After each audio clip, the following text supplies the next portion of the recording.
All right. Well, aloha mahalo for joining Kokua Council today. I'm Lila Mower, President of Kokua Council and your host.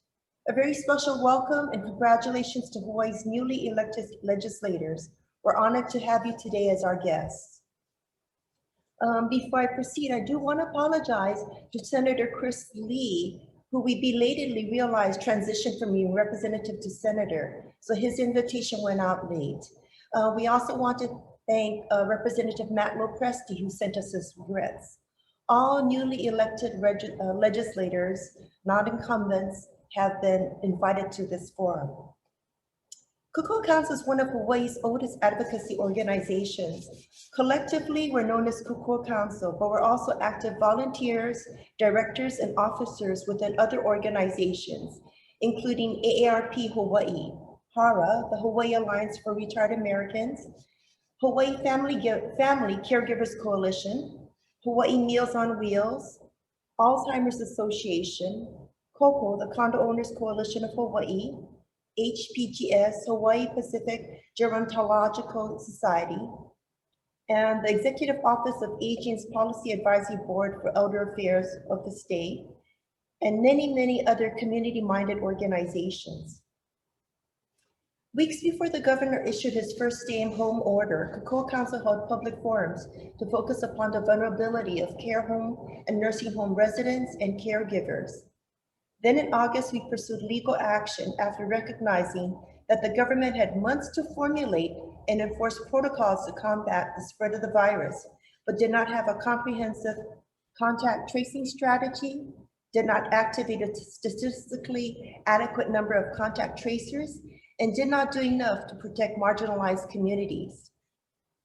Last week, Kokua Council released a statement regarding their concerns about the continued inadequacy of our local government's response to the pandemic crisis. The Star Advertiser this past Saturday supported our efforts. Earlier this year, when campaigns stalled because of the pandemic, Kokua Council held public forums via Zoom and Facebook so that we, the public, could learn about our candidates. We were the first to hold a public forum of Honolulu's mayoral candidates, the first to hold a public debate of Honolulu's candidates for prosecuting attorney, and the first to hold a public debate between Keith Amamiya and Rick Blangiardi. Recently, we held two forums involving legislators. One was a legislative wrap-up of the abbreviated 2020 legislative session. The second forum was to determine our legislative priorities for the next biennium. Today, we hold our third consecutive forum with legislators. The purpose of this forum is to become acquainted with our newly elected legislators. So let's start. The order in which legislators will speak today was determined alphabetically based on his or her last name. Today, we have with us Representative Patrick Branco, Representative Ernesto Ganaden, Representative Jeanne Kapela, Representative Lisa Marten, Representative Bennette Misalucha, Senator Bennette Misalucha, Senator Joy San Buenaventura, Representative Jackson Sayama, Representative Adrian Tam. Legislators and moderators, I will remind you when it is your turn to speak. I'm now going to change this to what they call speaker view. The first rotation allows each legislator up to 3 minutes to describe him or herself. The first rotation starts with Representative Patrick Branco, followed by the legislators in the prescribed order. Representative Branco, please start. Sure. Mahalo Kokua Council for having me today. I'm Representative Patrick Branco, and I'm proud to represent House District 50, Kailua and Kaneohe. A little bit about myself, born and raised in Kailua, fourth generation. My family moved to Kailua in 1953, actually, to start a care home back then. And so my family has been in the care home business as well as in nursing. So a little bit about my background. As for me, though, I went to the Kamehameha schools, and I was very fortunate to receive full rides to Hawaii Pacific University and Johns Hopkins University in International Relations. And after that, I had the great honor of serving our country as a U.S. diplomat for 7 years in Pakistan, Venezuela, Colombia, and with the Secretary of State. But my heart was always back home. I always wanted to come back home, and I knew at some point I had to come back home. And so when Representative Cynthia Thielen announced that she was retiring, I resigned my commission from Colombia, and I had moved back home, and I started campaigning back in December. And so it's a real honor to represent my hometown and my home district. And I hope I can advocate and get a lot done for my community, as well as for Native Hawaiians, as well as for Greater Hawaii. This is an important time for all of us in our state. This is a time for us to pivot. This is time for us to think of big ideas and start setting our state in a different direction to make sure that we are economically viable and that our families can stay here, our children get good education, and also our kupuna can retire with security and knowing that they can survive here. And so that's something that's very important to me and something I hope to do in the state legislature. So mahalo for the opportunity to be here. Thank you very much. Representative Ganaden, you're next. Good afternoon. I go by Sonny. It's like a junior. So I'm named after my dad. My name is Sonny Ganaden. I have the pleasure of representing District 30, which includes Lower Kalihi, portions of Halawa, Pearl Harbor, and Sand Island. Prior to this, I've been an attorney for about 12 years now. I was a staff attorney at the Domestic Violence Action Center. I've been a court-appointed attorney working in the family violence calendar. So restraining orders, all that kind of heavy issue family violence stuff.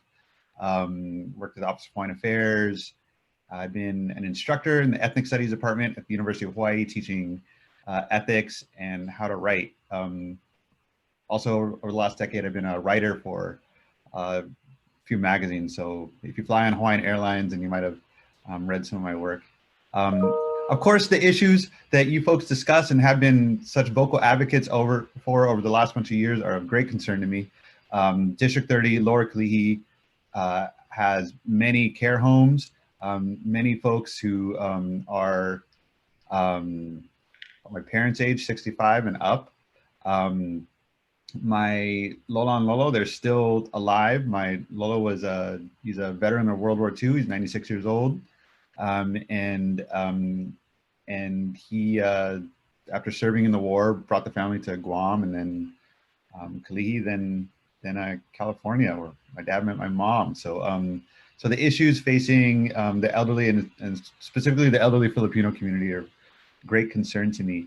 In the next few months, I plan on doing a lot more listening than speaking. And I look forward to working with all of you. I'm particularly happy to see Doug here. I've seen him around with a camera at every social justice event that I've gone to over the last several decades of my life. So how's it, man? And I'm so happy to see you here. And I look forward to seeing all of you again in person. And I look forward to working with all my particularly young colleagues in advocating for our parents and our grandparents in the future. Thank you very much.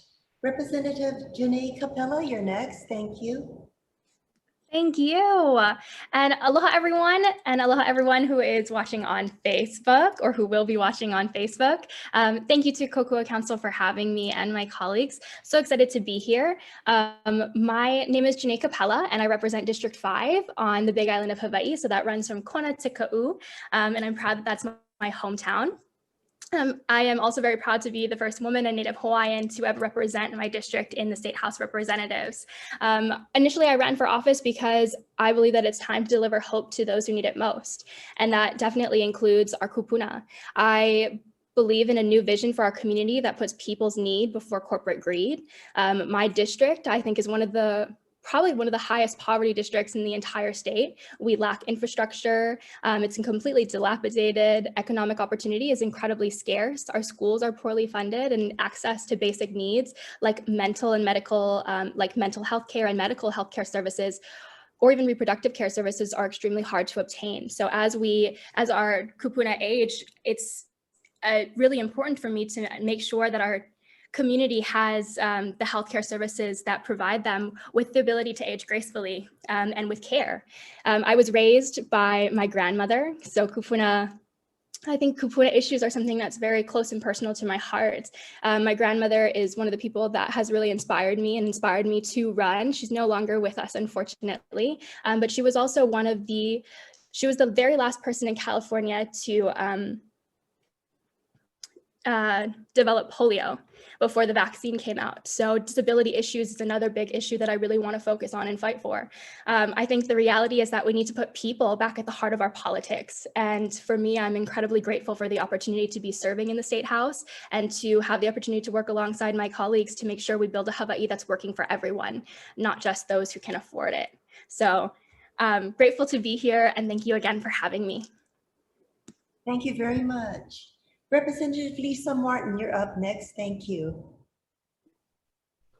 Aloha, my name is Lisa Marten, and I represent District 51, which is on Windward, Oahu. I have Waimanalo and half of Kailua next door to Pat Branco. We share that town. My background is actually in public health. I have a doctorate in public health and worked for decades in different areas, including child nutrition, reproductive health, and finally here at UH Manoa at the medical school with HIV/AIDS research.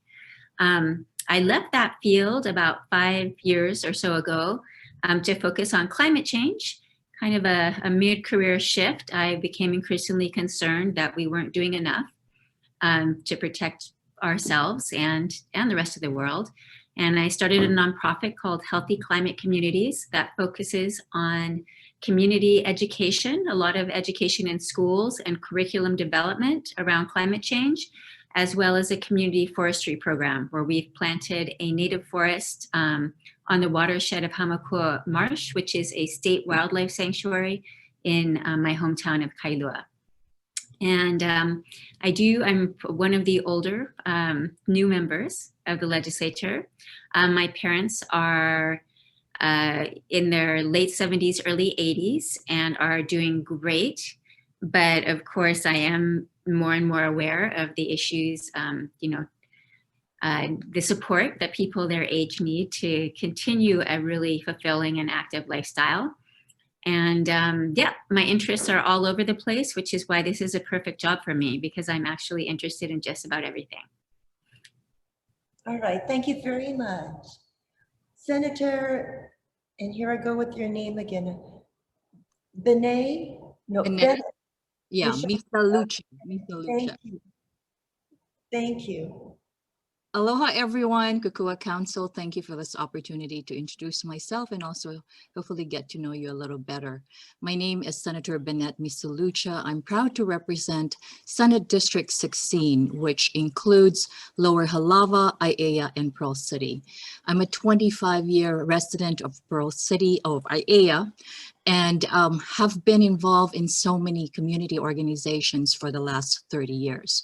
My career background, I started in television at KHON Channel 2 News, and prior to that in television in the Philippines, where I was born and raised. And then after 7 years in television, I switched to banking to accommodate family needs. And then shortly thereafter, after 17 years, I then went into government affairs and community outreach to help out a client, and that was Actis Land Lease, which was then doing military privatization, and I think it involved like $7.1 billion in projects. And I made sure that the community needs were addressed. I was appointed by Governor Ige in July of this year and then ran for office in November. I never thought I'd be in politics, but I was certainly I think a social worker. I have a social worker heart. And so the issues that the Kokua Council addresses is very near and dear to me. As an immigrant, I know what it's like to be here and feel disenfranchised. There was no attempt to do that, to exclude me, but at the same time, there is always a feeling of needing to belong. And so I'm always mindful about our disenfranchised and especially the economically disadvantaged families, to make sure they're folded and integrated into the fabric of our community. Again, it's a pleasure. I look forward to sharing with you a little bit more about my passions as well as the initiatives that I've already started in the district. Aloha. Thank you very much. Senator Joy San Buenaventura next, please. Aloha. So I represent Puna, the Big Island, which has been the subject of many disasters. 2018 disasters being the worst. I have been in practice as an attorney for over 30 years prior to becoming a legislator. 6 years ago, I have represented court-appointed court-appointed defendants, just like Sonny did, and was successful in overturning a conviction of a innocent man in the Hawaii Supreme Court. So I'm very proud of that, especially since I was court-appointed just specifically for the appeal and not for the trial itself. So I have been in the legislator for the past 3 terms as a state representative, first time as a senator. I, like Bennette, did not expect to be in politics, but the incumbent in my district 7 years ago was not representing the district well, and was basically publicly shaming our district with the kind of racial remarks she was making publicly. So that's when I decided it's time to run for office, and I handily defeated her, and I have gone on to become a senator. My last term as a state representative, I was in House leadership. I was my majority whip. I was chair of Human Services. I was vice chair of Judiciary. I've been vice chair judiciary for ever since I've been a legislator until I became a senator. And hopefully continuing my chairmanship of Human Services, I hope to be able to continue the work of Kokua Council, which is basically to ensure that there are services to our elderly population, especially with the COVID-19 economic crisis. The kind of monies we've had with the Kapuna caregiver, monies that we were the first state really in the country to have a Kapuna caregiver funding service, that continues. I don't expect it to, so there are going to be a lot of budget cutting this for the next 5 to 6 years, that just staying status quo is going to be difficult. And I hope to advocate for public benefits that our seniors have taken for granted will likely be cut. And so we're going to need to increase, the nonprofits at this time are, I think they don't quite realize how bad economically it is going to be in the next 6 years. That's also the reason why I advocated to remain chair of Human Services, because I want to continue the progress we had started in combating homelessness and to continue the Kapuna services work, but also to ensure that if there are going to be cuts to services, that it be strategic cuts and that the most vulnerable do not get the worst cuts. Aloha. Thank you very much, Senator. All right, next is Representative Jackson Sayama.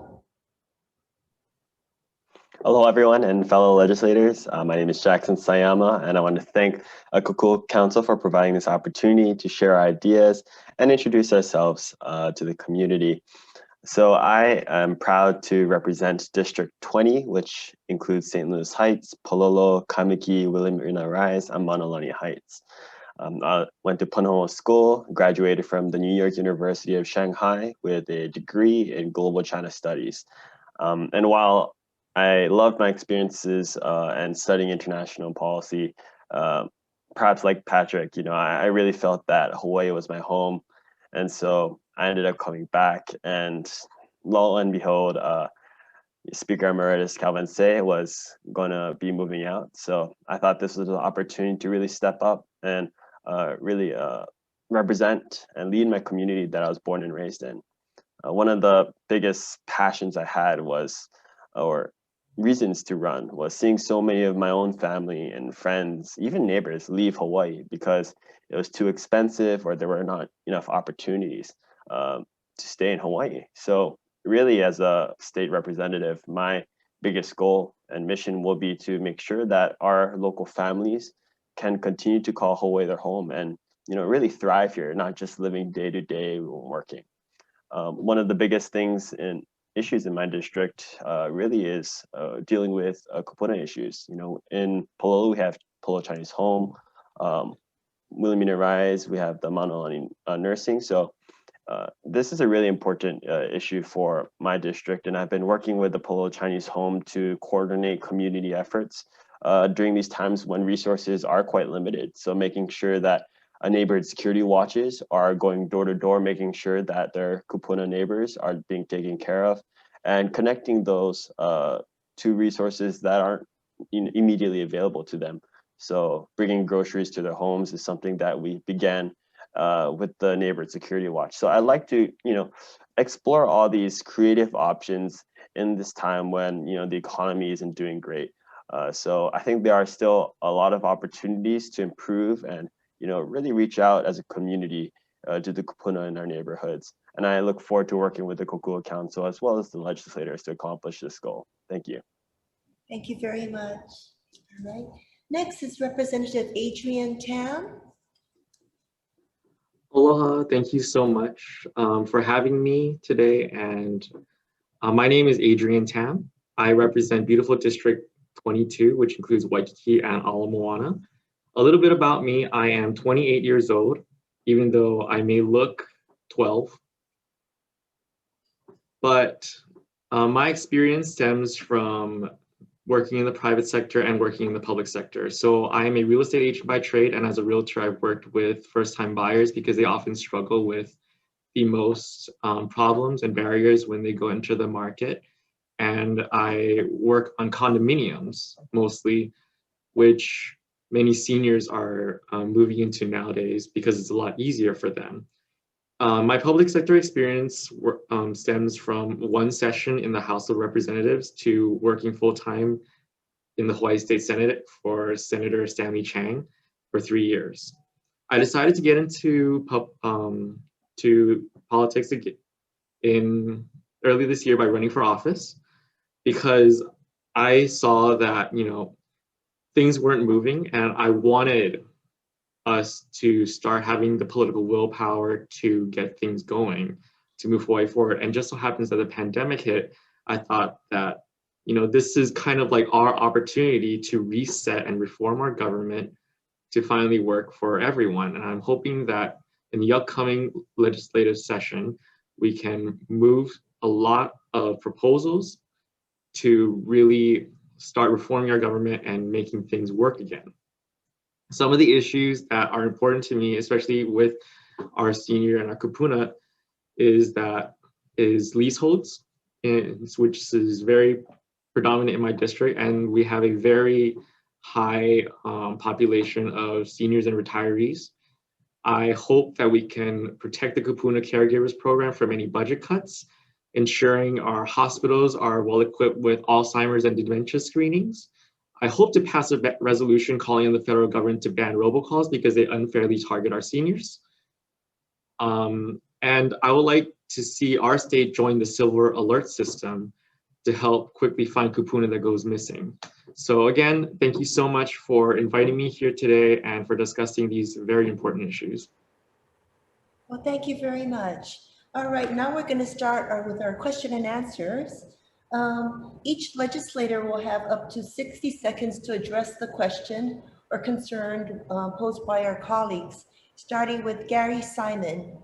Gary, will you please start? Thank you, Lila, and thank you, senators and representatives. By way of an introduction, I'm the volunteer president of AARP Hawaii, and I'm the president of the Hawaii Family Caregiver Coalition. When it comes to your turn, let me know if you need me to repeat my query, beginning with Representative Ganaden. Kokua Council seeks to empower seniors. Please share with us your experience in working with seniors to create healthy communities. Representative Ganaden? Well, I've spent some time campaigning for the last about 3 years, and there's numerous seniors throughout the district. Just getting in touch with them, letting them know that my office will be here for their concerns, as well as for advocacy groups like your own. Inclusive of my work with my own family, I've been trying to hear as much as I can about some of the basic issues facing the community. Some of the things that I'm looking into are basic infrastructure issues. So I don't know how familiar you are with Lower Kalihi, but there's a real lack of sidewalks along Gulick, Mokawea, Cam 4, which forces seniors into dangerous positions when they have to basically just traverse walkways, get to handy vans, do anything like that. That was a common refrain. Other issues regarding oversight of care facilities, the prospect of continued spikes of coronavirus in the district are of great concern to me. I mean, it's really no mystery as to why there was a spike in Lower Kalihi a few months ago, and it's because many people in the first and second generation Filipino community, they often work 1 or 2 jobs in essential services, and they come home to multi-generational households. Unfortunately, a spike in that community was foreseeable, and there might have been some oversight on the part of the government. Since then, the chief of the Department of Health has been replaced, as well as the chief and the deputy of the Department of Public Services. Right there in Kalihi, there is the Oahu Community Correctional Center. There have been arguments that correctional center did not follow best practices in allowing for the safety of both inmates and guards. What we now know, months into this pandemic, is that we are all connected. So the issues facing essential workers and their safety, hotel workers and their safety, are deeply connected to the issues facing the elderly and the ways that they are disproportionately affected by this virus. So by making a more equitable system and a more equitable economy and making sure that government has appropriate oversight, I think that I can help in assisting to curb prospectively the spread of coronavirus with my colleagues. Thank you. Thank you, Representative. Next is Representative Kapela, and may I remind you that we have about a minute to answer these questions. Apologies. No, yes, 1 minute. So Representative Kapela, you're next, please. Do you mind repeating the question? Sure. Representative, please share with us your experience in working with seniors to create healthy communities. Perfect, thank you. I think one of my biggest experiences working with our kupuna is probably, I think Sonny Ganaden, Representative Ganaden talked about this, is just living in multi-generational households. And for me, I grew up in a multi-generational household. I still live in one because Hawaii's high cost of living, unfortunately, doesn't really allow young people to be able to purchase a home, and people of all ages to be able to purchase a home. So really being able to spend time with my kupuna personally has really taught me a lot about some of the different issues that our caregivers face, that family members face while trying to care for their kupuna. And really one of the things that I really want to focus on is creating a more equitable system that allows all people to thrive. That means that we're working with everyone combined. So I really want to focus on creating paid sick leave so that people don't have to think about caring for their kupuna or their keiki or keeping their paycheck and keeping food on the table. We also need to make sure that we have universal paid, we have universal health care so that when emergencies arise or when we're in the middle of a pandemic, people have the opportunity to get the healthcare that they need and deserve. So also going back to my own district and the lack of really just healthcare options, making sure that we're working with our hospitals and we're working with our doctors to make sure access to quality healthcare is free and available to everyone who needs it, especially to our kupuna. So thank you for the question. Yeah, thank you very much. And again, I'm going to ask all the legislators, I know there's a lot to answer, but if you could try to keep it to a minute, I really appreciate it. Thank you. Representative Marten, you're next. Thank you. Hey, okay, well, I'm all about healthy communities. My involvement since I started running, basically, as soon as I decided to run, the COVID pandemic hit. So that was not part of my calculus in wanting to work in the State House. But I feel that my background, because I have worked on an epidemic before, allowed me to see what was coming a little bit sooner. So I actually spent a lot of time initially during the pandemic just trying to be a clearinghouse of accurate information through social media. And there's a lot of very active social media sites. We started COVID community web, Facebook pages and stuff like that to try to get information out. And obviously the kupuna, it feels like we've come quite a long way in understanding COVID, but at the beginning we had so little knowledge. But clearly older people were hit the hardest. And so trying to give people good information about how to protect themselves, modes of transmission, et cetera. I did spend a lot of time on that. I did advocate also for more aggressive actions early on to reduce the spread of COVID here, which again at that time was more of a concern for the kupuna. And other people with pre-existing conditions that make them particularly susceptible. So that has been my engagement through actually through health policy is the way I'd like to engage. Thank you very much. All right, next is Senator Misalucha. Thank you, Lila. Gary, thank you for the question. By the way, on a personal note, I went to school with Kili'i, who's your executive director at AARP in college at UH. And I don't know if I should say this because Lisa just said something about how she's one of the older. I might be one of the oldest. I'm actually a senior citizen. I turned 60. It's a milestone year for me this year. In response to your question, as soon as I got appointed, one of the first areas that I wanted to focus on is the kupuna issues because, Pearl City, there's a graying of the population. And I'm not sure if you realize this, but there's about 50 care homes in Pearl City alone. So one of the things that I did was to have a briefing on it.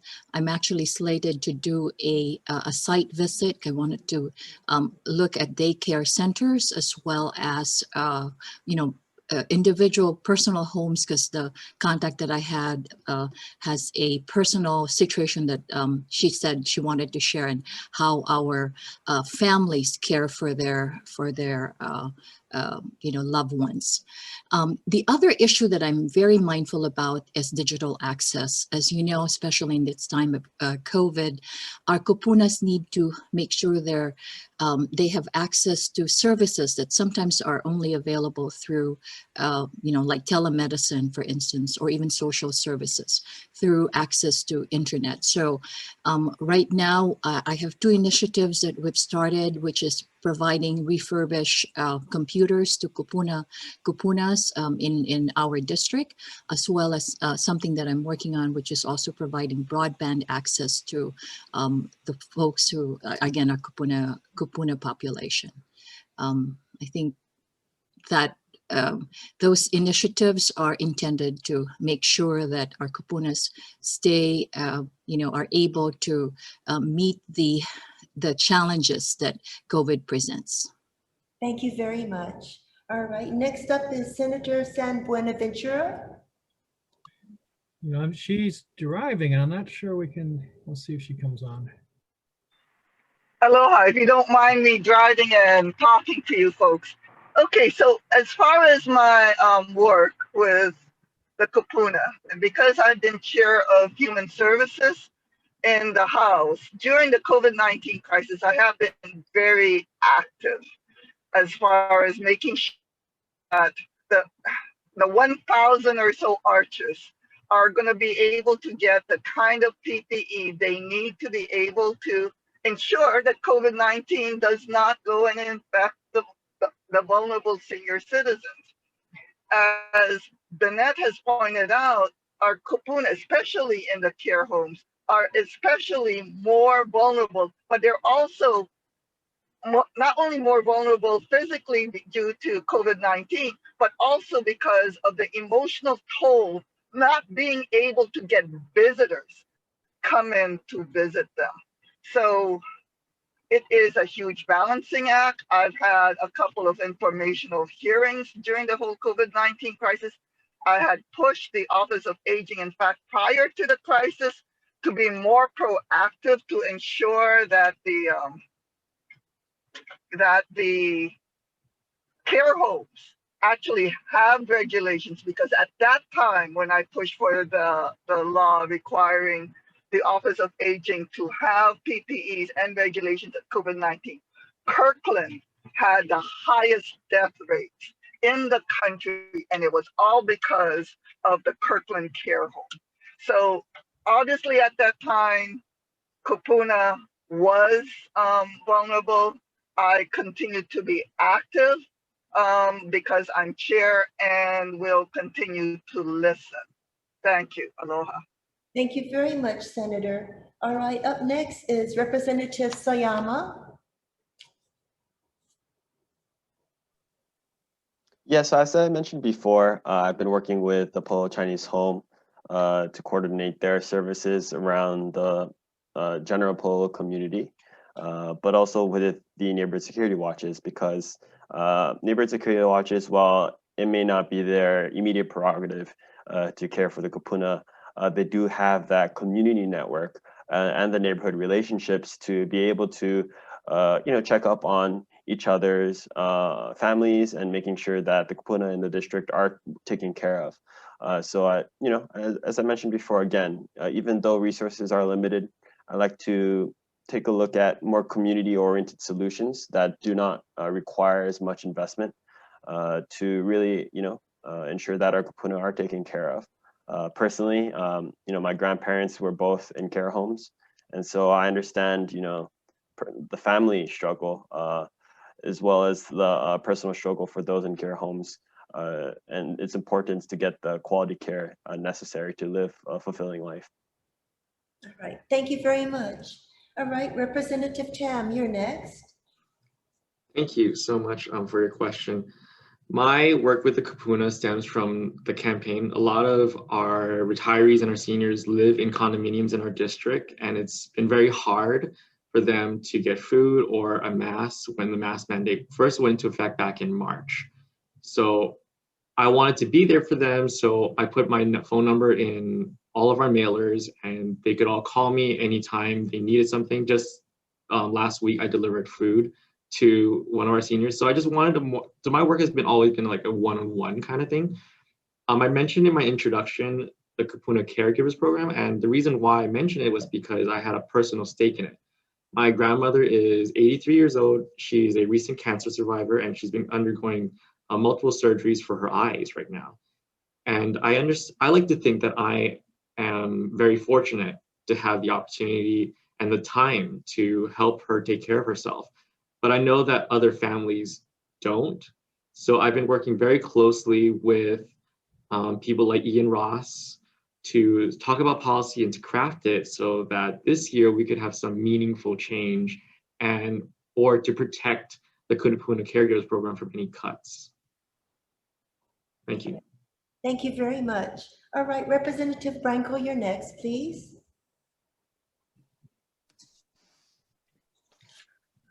So my work, like Adrian, also stems from the campaign, as well as just my family background. I live in a multi-generational household. There's 14 of us in one house. My great uncle, who's 95, and my grandparents, who are in their 70s. For the campaign, due to my training in critical countries, we always knew under crisis management, you look for the most vulnerable populations first. And so as soon as the COVID pandemic hit Hawaii, our campaign, we quickly geared up and we started delivering kapuna kits. It was just a Ziploc bag with soup, gloves, tea, water, applesauce, and we put this out on social media, and we were able to get 55,000 views, and we delivered over 400 across the district. One day I was going out and my grandma was like, "Hey boy, put on your mask." And I was like, "Grandma, I don't have a mask." So quickly my grandma got on YouTube, taught herself how to make masks. And so basically we made like luau style in the garage. I cut fabric, my auntie pinned, my grandma sewed. And as of today, we were able to donate over 4,000 masks into the district. So if anyone asked, anyone needed a mask, we mailed it, we sent it out. As far as my own experience, my great-grandparents passed away without any estate planning. And that in my community, the Native Hawaiian community, I hear that a lot, like, "Oh, my tutu had this house, but it's in probate and da-da-da-da-da." And that's something I want to look into, is how can we help our seniors make sure they're properly prepared for estate planning? Because one, that helps their retirement security, but also it helps our long-term benefits to our people, right? The biggest way to build generational wealth is through home ownership, through land ownership. And so that's something I definitely want to work on in the state legislature and see how we can consolidate and help our seniors with their estate planning. Mahalo. Thank you very much. All right, Rick Taper, are you ready with your question? Sure, I'm ready. Hey, you guys, I really appreciate you guys joining us. I'm learning so much, and it's it's kind of interesting. I'm finding on Zoom that we get to know each other even better than we do when we're going office to office and checking out your food and standing in line, all that stuff. Yeah. So this is great. I really appreciate it.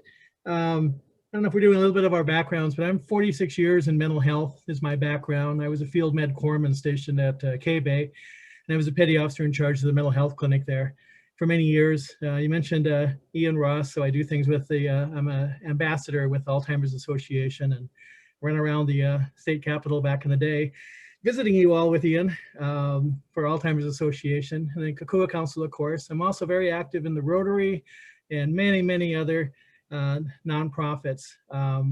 My approach has really been to try to be as nonpartisan and solution focused as possible.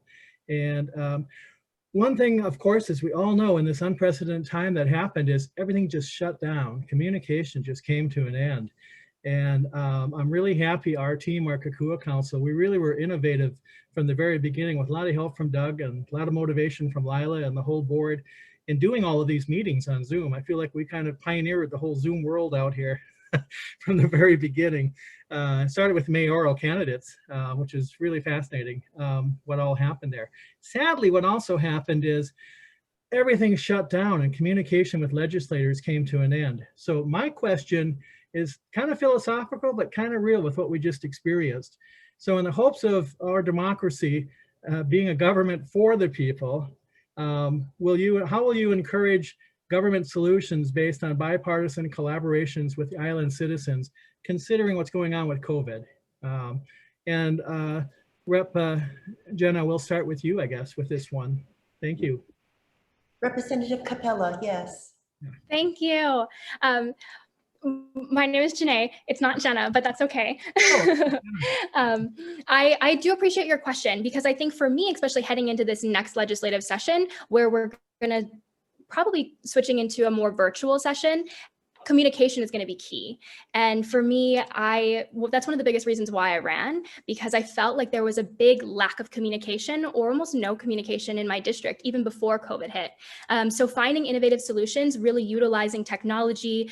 I have a fly flying around in front of me, but utilizing technology and trying to find opportunities to really work with organizations like Kokua Council, being very open. That's one of the things that I ran on, was making sure that my door was always open, and now my virtual door will always be open. If there's a question, if there's a comment, please reach me on social media, reach me through my email, or call my office, or even my cell phone is out there to everyone as well. but finding new ways to really move our conversation into an online opportunity. And one of the things that I'm excited about actually for this legislative session and being more virtual is the fact that people in my community or people in neighbor island communities will have the opportunity to testify. Whereas if you can do something virtually, it's a lot easier than taking time off, flying to Oahu, losing the money that you would have at work. So, I think it's a conversation that's going to be ongoing.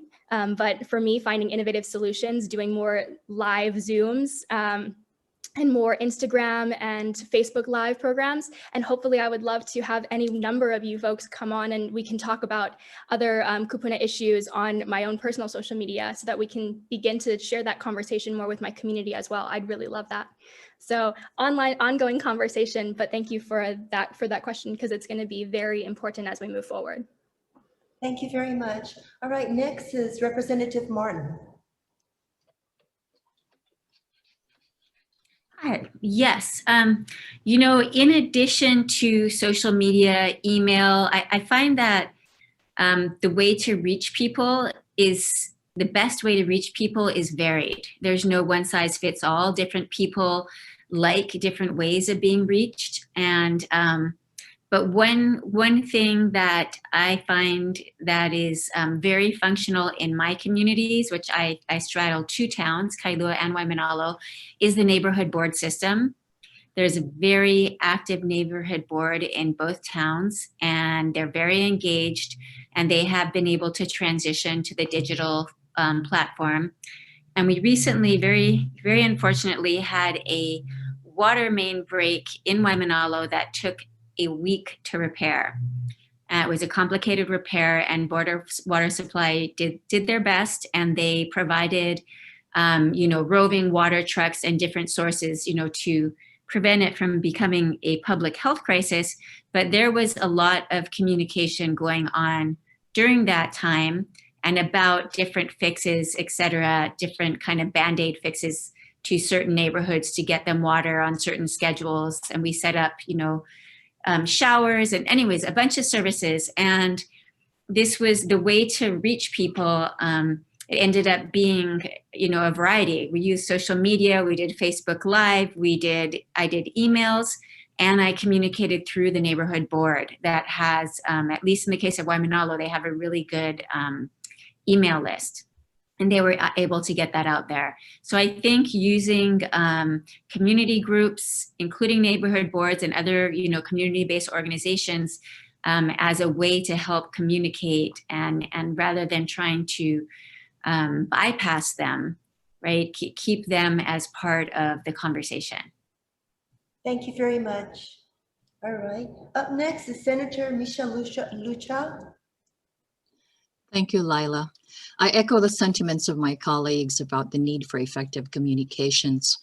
But let me pivot the conversation more at a district level and the fact that, I know despite the fact that our communities may be politically polarized, not necessarily just talking about my Senate District 16, but overall statewide.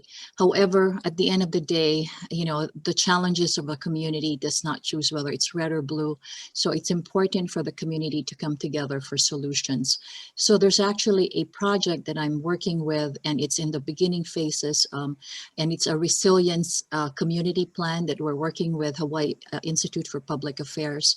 And at the end of the day, calling into the fold the various civic organizations to work on a project that will hopefully lay down the framework for resiliency. It is where neighbors helping neighbors, we're not waiting for government to, take or help us out. It's us helping each other, identifying the problems as well as the solutions. So in that context, I think communication is important, but it's also laying down the groundwork. So everybody in our community will be at the table providing those solutions that I've talked about. And more to come. Yeah. Thank you very much. All right. Senator San Buenaventura, are you there? Yes, I am. I'd like to have the question asked again. I think it has something to do with collaboration. Sure. Okay. So in the hopes of our democracy being a government for the people, how will you encourage government solutions based on a bipartisan collaboration with our island's citizens? Okay, so I echo all of my prior speakers. Communication is obviously key, and it's easy to talk about bipartisanship in Hawaii when the minority party is shrinking, right? I mean, they lost another Republican position. So basically, Democrats rule. We don't really even need to listen too much to Republicans. But the reality is, we do within our districts, right? Maybe not legislatively, but we do within our districts. And Could I toss yes, go ahead. 35% voted Republican on the island this last time around, which is kind of interesting. That may be well, that's for the mayoral race, but right, but then not for the other races. I mean, I won by over 75% of my, okay, and every time I ran against a Republican, I got over 70%. So, but the reality is, I do represent Republicans in my district, and I cannot ignore them for the sake of just Democratic Party type of ideals. And so we do need to work on a district level, on a constituent level, and in talking to them. And frankly, a lot of the Republicans in my district voted for me because I was able to reach out to them, even though my actual precinct is probably more Republican than other parts of Puna. So, and I won my district handily. So that would be, like Lisa Marten pointed out, we don't have neighborhood boards on the Big Island, but communicating on a constituent basis, and I personally do e-newsletters, I do town halls virtually. It is, in fact, easier, like Jeanne Kapela pointed out, to reach out using Zoom, assuming we do have broadband though. And that is the worst thing that could happen right now, is the bottleneck in the event everyone is on Zoom at the same time, right? All right, thank you very much. All right, Representative Sayama, you're next, please. Yeah, so I mean, caring for Kupuna goes beyond partisanship, and I mean, I think everyone has already said it, but things like collaboration between the care homes, the nursing homes, as well as the community organizations is something that we all have to look forward to. Whether they are Republican or Democrat, when it comes to just taking care of the family, I think that's something that we can all understand and get behind on a personal level. And so perhaps if we, reach out and communicate, really putting the people first rather than the policy or the partisanship, maybe that would be a good way to perhaps bridge those relationships between party lines. That's just my take. All right, thank you very much. Representative Tam, your response, please. Thank you. I'll share a story from my campaign. So I made around 2,000 phone calls during this election to my district, Republicans, Democrats, and Independents. And I'll show you one phone call that I made was to this woman named Suzanne. And the minute I got on the phone with her, she told me that she wanted me to stop all abortions in Hawaii. But, we didn't talk about abortions. And I still ended up getting her vote. And the reason why I got her vote was because I talked about issues such as the Kupuna Caregivers Program, such as sidewalks, such as community gardens, to our condominium issues that are supposed to be nonpartisan. And in this day and age, when we saw this hyper-partisanship going on the mainland, I'm kind of glad that it didn't, spread in Hawaii, even though, like you said, there are 35% of Republicans. Those 35%, they're more concerned about what affects them, such as the kitchen table issues, such as sidewalks. And, it's up to us as leaders to focus on issues like that, in my opinion, because that truly does have an impact on people's lives. In terms of communications, I've made myself very available to my district. Each person in my district has my cell phone and can reach out to me anytime they want for anything. And I'm really proud of that fact, to have that effective communication with them. And we'll see how that works out. I know that some leaders here may not want to do that, but so far I can tell you that I have no regrets giving out my phone number. So thank you. Thank you very much. All right, Representative Branco, your response, please.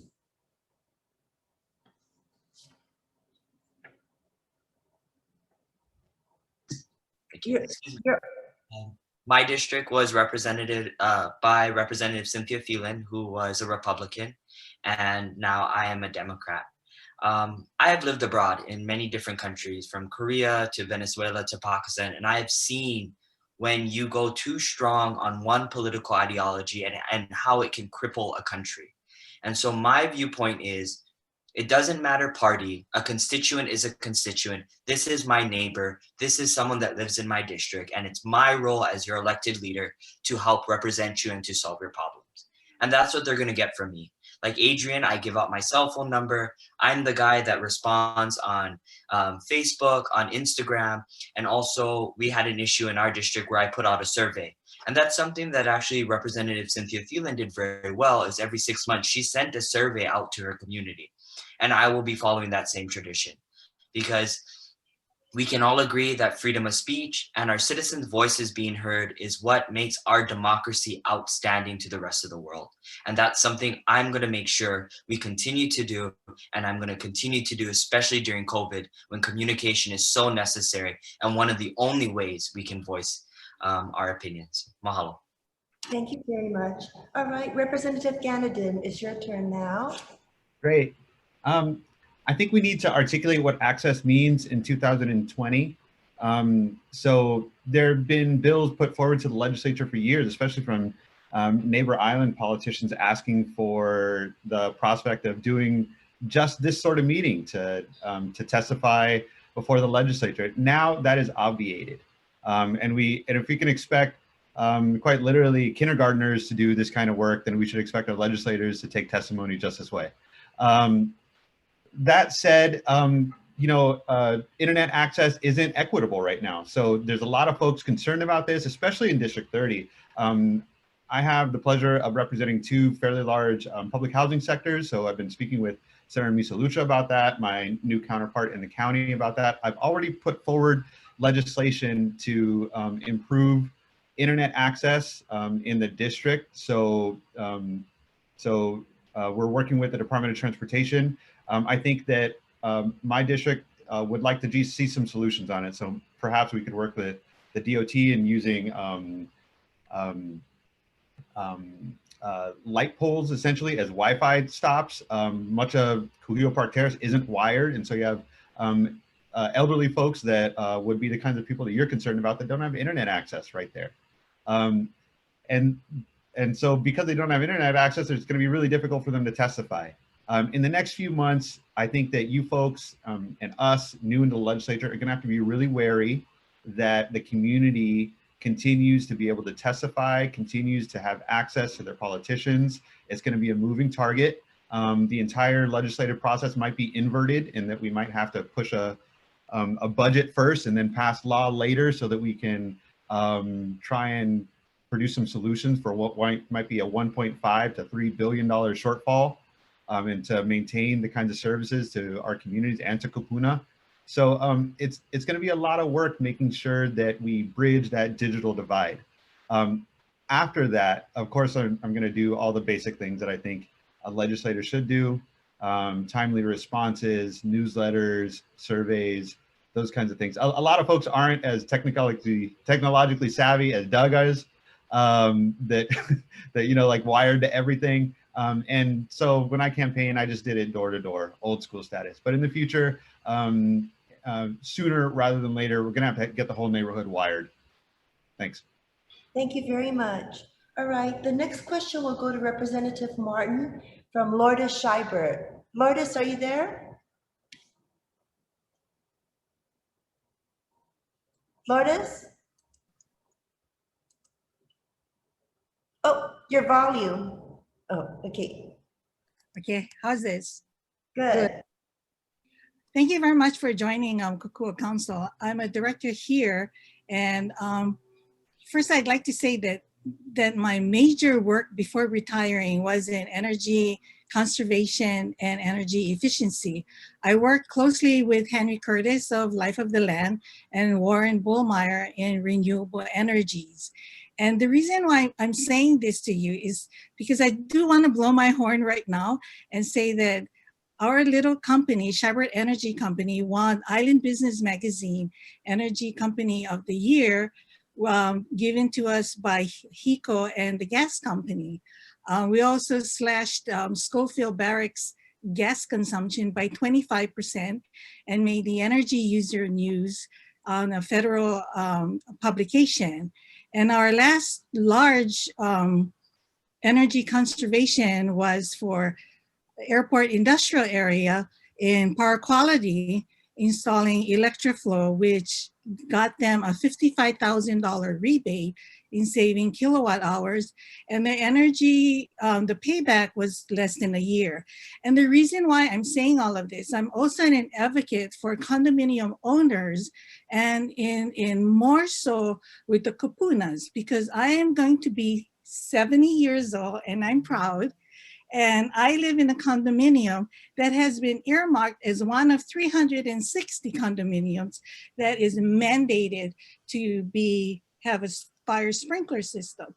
I've lived in my unit since 1997, and through all the course of all the years, maintenance has been deferred to the point where it's been pushed back to generation after generation. And guess who is the generation that's going to pay all these large fees to upgrade the plumbing, spalling, all of this? It's going to be us, the kupuna.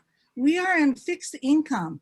That's the reason why I advocate for condominium owners and kupuna who wants to age in place in their units, but be fair about repairing our building, because our fixed income cannot be, we cannot afford $100,000 assessment. And that is conservative in a lot of the condos that are aging right now. So I'm really happy that I see a couple of you are into energy conservation or renewables and condominiums, because we need your help. Thank you. So my question is, in your immediate circle of friends and family, do you have a kupuna who would benefit from Kokua Council advocacy to save our aging community? Representative Marten, you're first. Gosh, I guess it depends how large that circle is. But first, Lourdes, I want to thank you for your work with energy. It's so important. And basically, the more we use renewables in the long run, the more everybody will save. And I have fought for a program to make it possible for people living in condominiums to benefit from solar in the way that people who live in private residences do. But I guess the answer is yes. If my circle can be as large as my friends, so many people, there are so many kupuna on fixed income. Some of them actually, Kailua is a wealthier community, though there, of course, are always going to be exceptions, among individuals. But even so, people may inherit a home that has a high value, but that does not mean they have a high income. And then the property tax is high because their home is valuable, but they would like to stay there because that is the home that they know. So there are problems across my district. And yes, many people could benefit from this kind of advocacy. And the ones who could benefit the most are usually the ones who are least engaged and involved. So I really appreciate that you folks who probably don't need that help as much are taking this on. Mahalo. Thank you very much. All right, Senator Misalucha, you're next. Thank you. Thank you for that question. And I'm not sure if is it Lourdes who asked that question? I actually worked on the Island Communities Energy Project, and that might be the project that you're referring to. But let me just pivot to the fact that the reason why I decided to run for office is because I have 30 years of experience on the corporate side. And when I saw the pandemic and all the developments unfolding, I felt that it was incumbent for me to step up, and I couldn't twiddle my thumbs and not help. And this is where I bring to the table those years of experience, the business experience, that I can support the initiatives that you're talking about. I may not be as conversant on the energy, particular energy issues that you're speaking about. However, I am a person who's able to do the research, do the hard work, and hopefully come up with solutions for our kupunas. Thank you. Thank you very much, Senator. All right, Senator San Buenaventura, you're next. Okay, so like Senator Misalucha, I am, I guess, considered a kupuna myself, being 61 this year. And the benefit Kokua Council for me is I do have in-laws who are even older than I am, a generation older than I am, who especially on the Big Island, live in a rural community far away from services. So getting services to them, because we do want to honor my in-laws' request to live in place, and they decide they want to live in place 30 minutes away from the nearest healthcare provider and an hour away from the nearest emergency room, is extraordinarily difficult. And telemedicine is of great use. Because I am chair of human services, there are some issues I want to talk to Kokua Council. And I have made use of Gary Simon, for instance, for the caregiver type of informational briefings and to make sure the PPEs are given to all of the mom and pop caregivers in the state of Hawaii.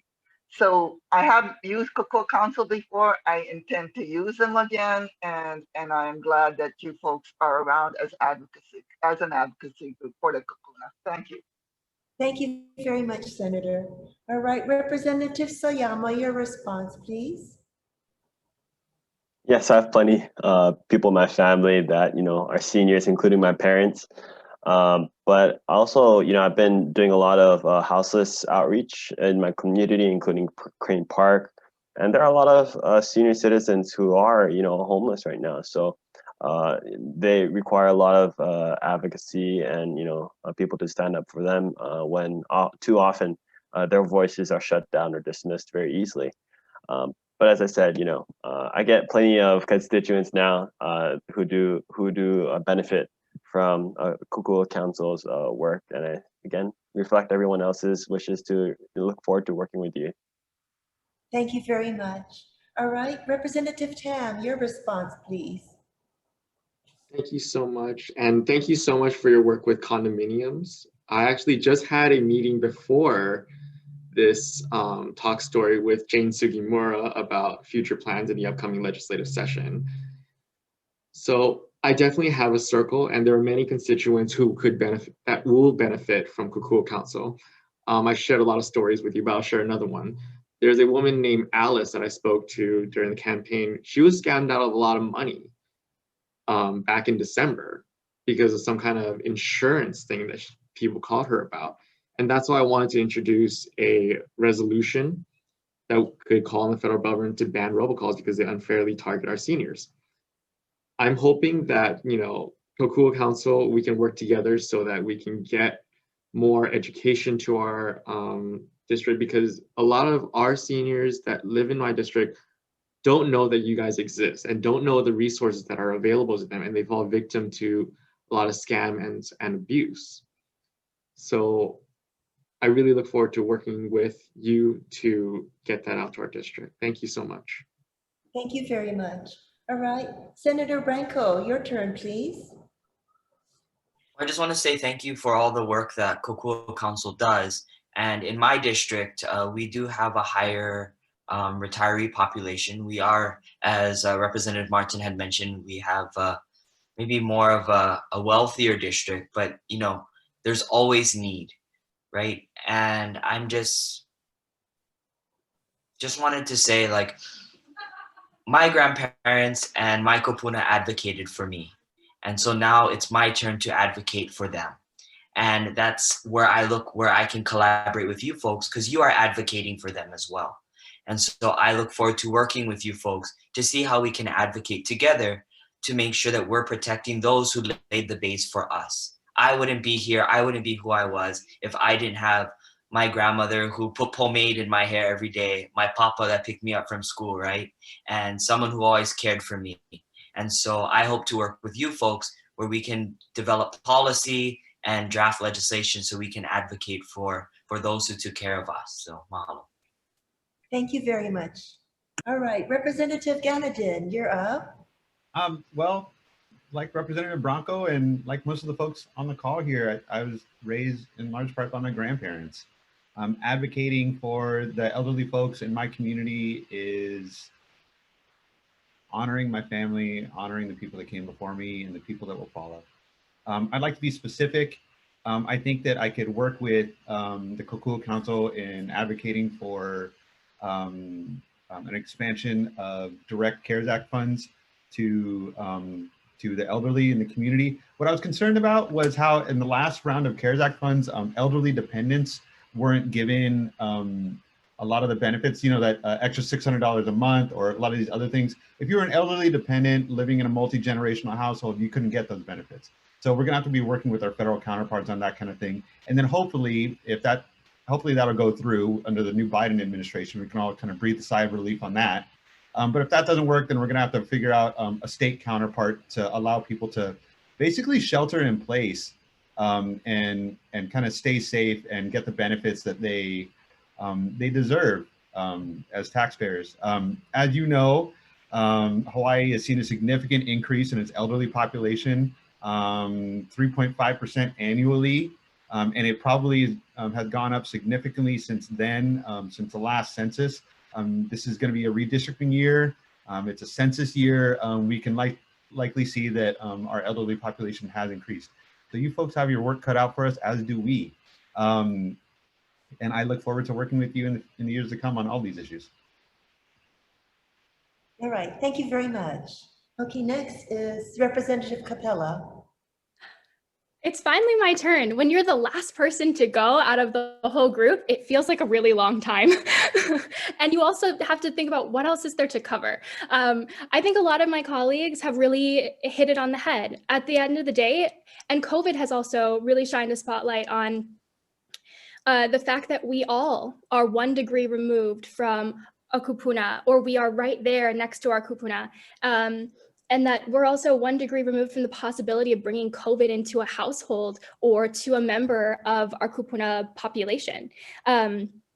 So for me, at the end of the day, I am so grateful for people like you that are continuing to advocate for members of our households that we love and hold dear to our hearts. For me, like just going back, my grandmother raised me. And I wouldn't be here, I wouldn't be who I am if it wasn't for that individual. So making sure that grandparents, I know that my story is not unique. I know that there are a lot of grandparents that continue to raise their children's children, and making sure that those people are supported in everything that they do, and so that they're not thinking about keeping the lights on, having to pay these extra bills, having to pay these extra things while they're caring for their grandchildren is really important to me. So I appreciate all the things that my colleagues before me talked about, because I think they're incredibly important. And I'm so grateful to all of you and look forward to working with each and every one of you to see how much further we can go.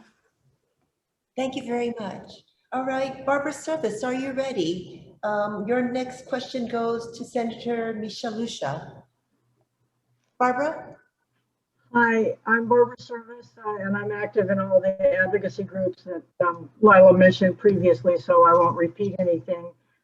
Senator Misalucha, my question is, Do you have any personal experience with nursing homes or adult care homes?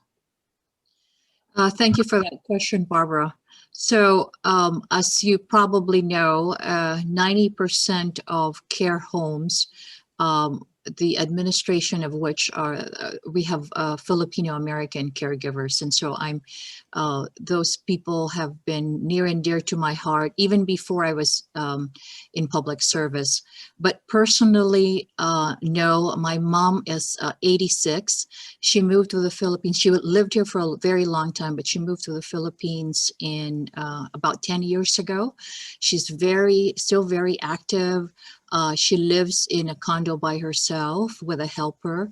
But other than that, I don't have personally an experience with that. But again, not to say that I'm not mindful or knowledgeable about the issue. Thank you. And I will work with the care home operators. In fact, I think there's 4 associations that I'm in close contact with, and we have a forum that we're going to be putting together in the next month or so to make sure that I'm able to address and be more familiar with the issues that they face. Thank you. Senator San Buenaventura. Aloha. So I personally have visited friends who are in care homes. That's the reason why I know there is difficulty in visiting, that they are prevented from having visitors, that there are huge emotional burdens, and for both for both the resident as well as for family members who want to visit somebody in the care home. Because of the COVID-19 crisis and because of the no visitor policy or the very limited visitor policy. The care homes in Hawaii, and I've done the informational briefings during the COVID-19 crisis, more than one, there's a huge communication problem with the 1,000 arches, as Gary Simon knows. There really needs to be some kind of database or requirement that when they get a license, they provide an email address, and the email address is provided to the Office of Aging, so that we will be able to contact them. I had such great difficulty, and Gary Simon knows this, even though he's the president of the Family Caregivers, to contact them to make sure that they got the PPEs that was set aside for them, that they've got the PPEs, that there are different kinds of nursing homes, as you know, and maybe because I have the foresight as chair, there are the really huge ones, which is Kalakaua Gardens, Life Care Centers, and there's the tiny mom and pop ones. And there is a difference in how they are managed. And there is a difference in their policies, and and in the COVID-19 crisis, this huge difference in having any kind of legislative advocacy prevents the mom and pops from having everything they need in order to be able to care for the elderly in their home. Thank you. Thank you. Representative Tam. Oh, Representative Sayama first, I'm sorry. Sorry. I'm looking at the wrong list. I think Rep Sayama already told us that he has some familiarity, but I'd like to hear him again, please. Yes, sorry to clarify, the question was regarding my personal experience with nursing homes? Correct. So when I was in high school and at the university level as well, I did some volunteer work with some nursing homes on Oahu, Halanani Rehabilitation, as well as Palolo Chinese Home. Both my grandparents were in nursing homes prior to their passing. So I, often visited them and saw firsthand what kind of care they were receiving. And my current grand aunt is in the Hawaii nursing home over there. So again, that's my personal connection with that service. Thank you. Now Representative Tam, no, Yes. Representative, sorry. So I will be honest, I do not have any experience with nursing homes. The last time I had any experience with nursing home was back when I was in an elementary school, when my grandfather was in a nursing home. He sadly passed, but I do recognize the need to ensure that our nursing homes are safe, such as ensuring that they have the right PPE, to make sure that our seniors are free from abuse, and to make sure that they are comfortable in there and well taken care of. My own experience caring for a senior is, again, my grandmother. We drive her to the doctor, we make sure that she has the food she needs, and that she's aware. She also, not only is she a cancer survivor, but she also suffers from seizures. And some of the things that I would like to advocate for is, the silver alert system, or to make it easier for us to, make sure that they can live alone, but that we have proper access to them in case something were to happen. So I look forward to learning more about nursing homes and seeing what we can do to improve them. Thank you. Thank you. Representative Branco, please. Sure. My experience, I actually grew up in a care home. My family operated a care home, so I grew up being around a lot of elder people. It was always like kind of having lots of grandparents, and I always had to go to the store to buy Depends. I'll be on that, and buying those types of supplies. So I understand the need for proper, good adult care. And that it's very important that we have the proper regulations in place, that we make sure that our care homes are being properly certified, there's proper regulations, and that's happening. And so that's something I would love to learn more from Kokua Council as far as larger policy, because my experience is much more personal. And so how I can work with you folks and understand how we can make sure that our kupuna are living comfortably and thriving in their elder years. Mahalo. Thank you. Representative Ganaden, please. There are many care homes in District 30 throughout Lower Kalihi. They're the smaller ones that are in homes.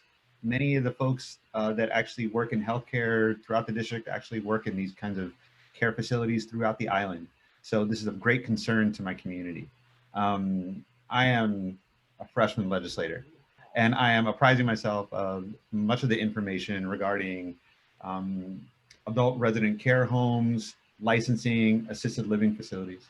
My experience personally was when my grandma, my mom's mom, was experiencing Alzheimer's. They took her to a facility, didn't like it. My mom and my aunt actually took a significant time off of work to care for her. Now that's happening on my dad's side with both of my grandparents. And I think it's because of some families' concern about licensing, about access, about the kind of quality care that you might get at some of these facilities, and the distrust that is shared in the community. And some of that distrust can be absolved by the government and by oversight. Oversight is always balanced by business interest and by the interests of specific community members. So I'm going to be taking much of the lead of my colleagues who have a significant amount of experience in health and in human services, and from your organization in moving forward. Thank you. Senator Kapela, please. I'm sorry, Representative Kapela, please. Thank you. Thank you, Barbara, for that question. I have a couple of different experiences. My grandfather was in a care home, and he wanted to come home. That was his whole wish was, I want to be at home when I pass. And unfortunately, that wasn't the case, and that didn't happen. I think that there's a lot more that I need to learn about care homes, and I look forward to working with you folks and leaning on you as you are the experts when it comes to kupuna care. And as a freshman lawmaker, I want to be able to lean on the people that are experts and not draw my own conclusions. But the other experience that I have is growing up from a very young age. I grew up as a performer. I spent every single holiday, especially the Christmas holidays, performing in care homes. I grew up as a ballet dancer, performing the Nutcracker in some of our local care homes here. And as a former Miss Hawaii, I spent a lot of time with the Kona Adult Daycare Center, volunteering with them and alongside them. And then now as a member of the Lions Club, we recently did a project replanting some of the grounds at the care home or at the Kona Adult Daycare Center. So I think there's a lot more that I need to learn about the internal aspect of care homes. But at the end of the day, my biggest fear is that with COVID, there's so much disconnection and there's so much inability to connect with our seniors who really need that opportunity to connect with people and connect with people outside of the care home. And that's one of the things that I loved about being able to perform and bring some holiday joy. And now without that opportunity, because of COVID and such strict restrictions, I do fear that we need to find new opportunities to help bring some connection to our seniors and our kupuna that are in care homes. So I look forward to working with you folks on those aspects and learning more. Thank you. Thank you. Representative Marten, please. Oh, Barbara, Representative Marten had to leave. Oh, okay. All right. I just like to add, if I could quickly say, AARP Community Service Group just had a letter writing campaign to residents of Maluhia who are shut in because of COVID, and we're not allowed to go in because of COVID, which was very successful. I think they really appreciated our notes of, thinking of you and hope you're doing well. That's enough for me. Thank you. Thank you, Barbara. All right, let's see. Next is our colleague Doug Matsuoka with a question starting with Senator San Buenaventura. Doug, please. Yeah, hi, I'm H. Doug Matsuoka. I'm a volunteer director here at Kokua Council. I also helped found Hawaii Guerrilla Video Hui. And although I'm old enough to be retired, I can't. So I have to work for a living. But it's a good outfit. I'm working for Hawaii Meals on Wheels, so that's cool. Now, I know some of you as community activists. I know some of you as corporate lobbyists. I know some of you as in previous legislative roles. And I know none of you is a Proud Boy, and it blows my mind that I have to worry about stuff like that here in Hawaii in this day and age. I got kind of not a specific policy question, but a general question about how you think about things. And that's this: what is the post-pandemic new normal you'll be working toward? And this could be many years out. And especially, how is it different from the old normal? And I don't know whose turn it is to answer, but. Oh, Senator San Buenaventura. Okay, thank you so much for that question, because the post-pandemic, at least immediate normal, will be a time of belt tightening and probably a lot of services that we had taken for granted will not be. There are going to be, it's going to be very painful. I am hoping with the new legislators in mind to move this administration towards a more liberal approach towards economic development as a new normal. It is, what I'm trying to say is this. I mean, Representative Branco took over Representative Thielen's position, but Representative Thielen was a shining light towards hemp production. And it is, I think that is one of the things we should look at. I mean, agriculture was a mainstay of the state of Hawaii before tourism and before around the same time as the military. Okay, why can't we go towards that again? I mean, we are in the middle of the Pacific. We are close to the equator. We have a year-round growing climate.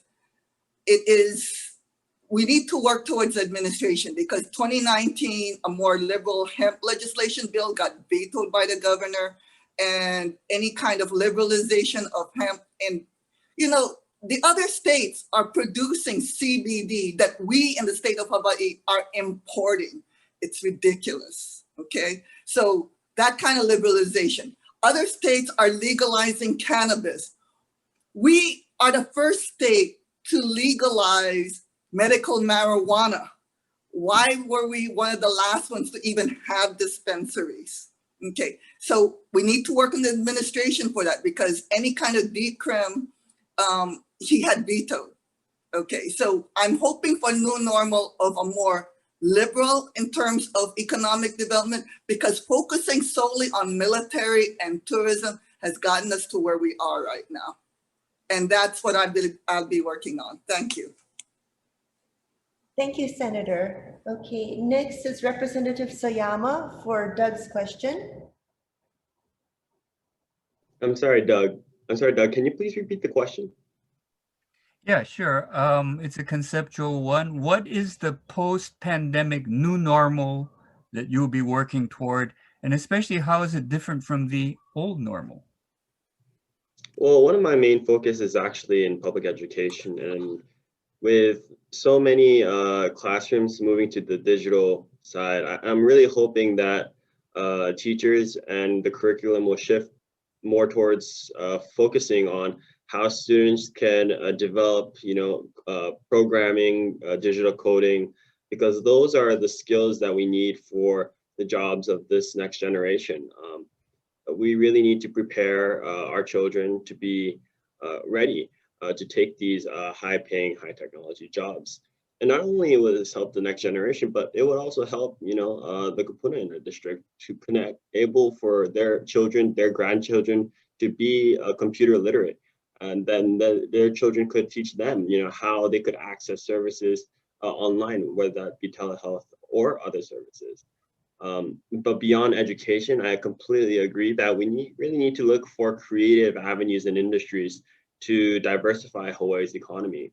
And that may be, for my instance, I like to look overseas. As my education was in both Japan and China, I think there are many opportunities that Hawaii can leverage and position itself to take advantage of those opportunities and bring great jobs and opportunities back to Hawaii. So as a legislator, I hope to look to creative solutions to really ensure the next generation of Hawaii residents are prepared for a more global economy. Thank you very much. All right, Representative Tam, your response, please. Thank you, Doug, for that personal shout out. Senator San Buenaventura basically took the words right out of my mouth. We really need to diversify our economy. We got into this mess because we kind of really depended on tourism and construction and military to kind of hold our economy, and that's not enough. I always viewed our economy as a three-legged bar stool, and when you take one of those bar stool legs away, that no longer becomes a stool. So I'm hoping that this upcoming year we have like the political willpower to change or to get the ball rolling on diversifying our economy. One of the plans that I'm thinking about is green technology. I'm hoping that we could develop a program within the University of Hawaii to research this green technology into solar, to smart grids, to green infrastructure, and make that research and results available for free for any kind of business or entity that wants to use it, as long as they A, operate out of Hawaii, and B, hire a quota of the local workforce. It creates jobs, it basically helps us meet our clean energy goals, and it develops a new economy that is more sustainable than what we have right now. One of the things that I hate hearing all the time is, it's always been done this way, why should we change? And I'm hoping that this pandemic opens a lot of people's eyes. And,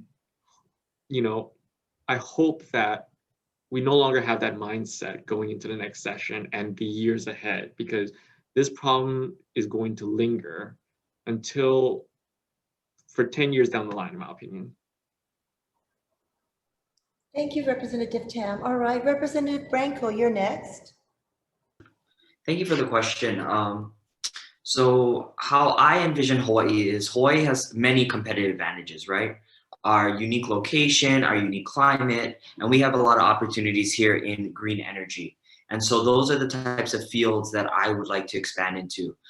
For example, the city of Phoenix, when they were actually trying to attract more businesses to Phoenix, what they did was they actually fully funded the University of Arizona's research department to allow professors to actually have more patents. A patent costs about $50,000. And so that's one of the ways that we need to actually set up a base that allows for businesses, allows for outside information to come in, but also use our technology, our information here. We have a fantastic research university here at the University of Hawaii. So that's one way we can expand. I'm actually reading a book right now, Singapore and Switzerland, Secrets of Small State Success. So I think it's also important that we look to outside models. Our ali'i understood that, right? King Kalakaua understood the importance of electricity. Iolani Palace electrified before the White House, Buckingham Palace, right? We have a history of looking outside, looking at technology and bringing it home and making it uniquely Hawaiian. And so that's what I want to work in the state legislature, is how can we expand on green energy, expand our economy, to expand our tax base, to make sure our local families are getting the best jobs and being able to stay. Mahalo. Thank you very much. All right, Representative Ganaden, you're next. Doug, I love your question because we get to think about ideas. As I mentioned earlier, I think closing the digital divide is going to be important in creating economic security in the future. So we all know that now we can work from anywhere. So that means we can introduce business and capacity building here on the islands if we have an equitable internet access.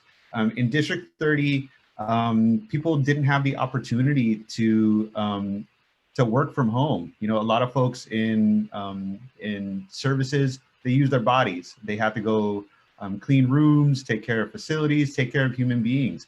That's the kind of work that can't be outsourced. And I don't see a lot of that changing in the next few years in District 30. I have the opportunity of representing Lower Kalihi, Halawa, as well as Pearl Harbor. That is the military and the tourism industry, and it's an urban environment. I support my colleagues' concern in diversifying the economy, and we're going to be doing that in the next few years. But as we do that, I'd also like to think about what's going to be happening right there in the district. We have 16 acres of the Oahu Community Correctional Center. That is a jail that will be replaced, ideally with affordable housing. I think that needs to be a community-led discussion. And you know, you folks are the Kokua Council, working with largely elderly folks, but this is an opportunity to take the lead of the young. 10,000 people showed up in July to advocate for racial and economic justice right there at the legislature, and internationally and nationally talking about this. Ending mass incarceration, putting that money towards healthcare, towards the things that actually make us safe. So this is the year I'm hoping we end the contract with private prisons and talk about what actually makes communities safe, which is healthcare facilities, which is direct services to youth, the kind of thing that I was doing. I'd also like to talk about ending loopholes that ship a lot of the income that is made by the folks in my community overseas. So the majority of the hotels are owned by multinational corporations. I don't think that the sweat off the backs of people in Kalihi should be paying for the people like Paris Hilton and Eric Trump. And in the future, we're going to have to worry about how to get direct ownership of our primary economic driver, which is tourism, back in the hands of our local community. Thank you very much. All right, Representative Kapela, you're next. Yay. Thank you so much, Doug, for that question. I'm so excited that it's once again finally my turn. It still feels like it's getting longer. You know, I think this is such a wonderful question because the reality is COVID has been so terrible for so many people in every community across our state and across our country. But it's also given us this incredible opportunity to shine a light on some of the things that have been the most pressing in our state and in our country. I think the reality is that normal wasn't working, and the new normal, we can't have a new normal, because normal indicates that you have to be able to just be stuck. And this is what it is, and this is what it's going to be, and this is what it's going to be forever. And I don't think normal is a good thing. We always have to have a society that's continuing to move forward and doing something else and growing. And for me, I ran for office because I want to push a very progressive agenda that puts people first. I think the reality is that our economy wasn't working, and it's not working still. And we have to move away from tourism. We are in one of the most incredible spaces to push clean energy and to create a Green New Deal. We have to invest in clean energy and good paying green jobs. We need to diversify our economy through sustainable agriculture, and to protect our INA from commodification for every single generation to come. We also need to make sure that, because we're in the middle of a pandemic, it shine the spotlight on some of the most pressing and challenging issues our state has faced for generations. And that's not new. It's just really brought it to the surface. Now more than ever, I think people deserve a living wage of at least $17 an hour, so that people are kupuna, so that people can afford to live here in Hawaii, so that young people like myself don't have to move away, so that our kupuna have the opportunity to retire when they are ready to retire, and aren't forced to keep working. We have to make sure that people are not struggling to make ends meet, even when we're not in a crisis. And I think we also need, I talked about this earlier, but we need things like paid sick and family leave, so that people don't have to choose between putting food on the table, putting gas in their car, or caring for their loved ones. And then at the end of the day, we also need to make sure that we're building better schools, so that our keiki can become the medical innovators that prevent future pandemics from ever infecting our shores. We as a community and we as a state have every single opportunity to create something new and wonderful, because an economics of austerity is not working. What we had before was not working. So we need to make sure that we're really focusing on the cares-based economy that we've been given the opportunity to create. So I look forward to really pushing that agenda and fighting for everyday working people. Thank you very much. Senator Misalucha, you're next, please. Okay, thank you. I commend my colleagues for their wonderful and novel ideas, and I know, armed with good intentions, all of them will work towards getting those initiatives implemented. I have been pondering about this question, Doug, this issue for quite some time. In fact, I started to think that it's not necessarily government that has all the answers, albeit, again, government can continue to towards its approach of developing programs and initiatives that would help our constituents. But at the same time, I thought that it would be also important to have it be community driven. And that's why, we thought about having a resilience summit sometime in December. And why resilience? Because it's a value that really talks about bouncing back, but it's not even just bouncing back, it's bouncing forward, because you're right. At the end of the day, what can we change? Because now in the context of COVID, this is an opportunity, because as you know, the Chinese character for crisis is also opportunity. So having said that, it's wonderful that in one of those, the universe provides moment, there's an opportunity to partner for Senate District 16 to partner with Hawaii Institute for Public Affairs, which actually has a funding to do a Hawaii 2.0, a reset. And so hopefully things are in play right now. I can't reveal too much because there's still, details that need to be forged. But at the end of the day, what we'd like to do is have Senate District 16 be maybe the model, the pilot that we have such a vibrant community, and this community can roll up its sleeves and come up with a plan to bounce back and think of it from a different vantage point, including education. What would education look like? How can resilience be taught in schools as a value? How do we make sure that even on our kupuna issue, how do we make sure we address their needs in the context of COVID? Because somebody said this might be a situation that can be for 10 years, who knows?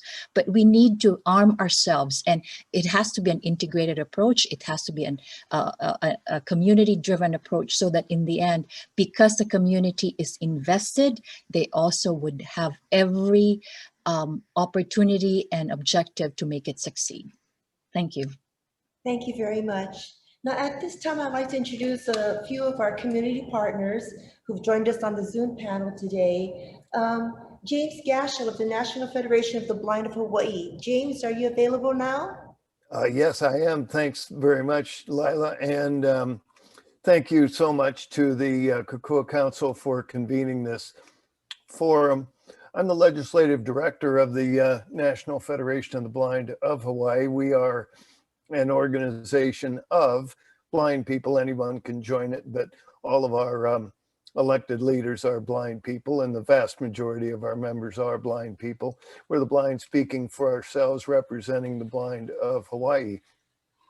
Considering the COVID situation, you know, we're going to be adjusting our legislative priorities, but one of our major objectives is to address what some people have referred to as the digital divide here.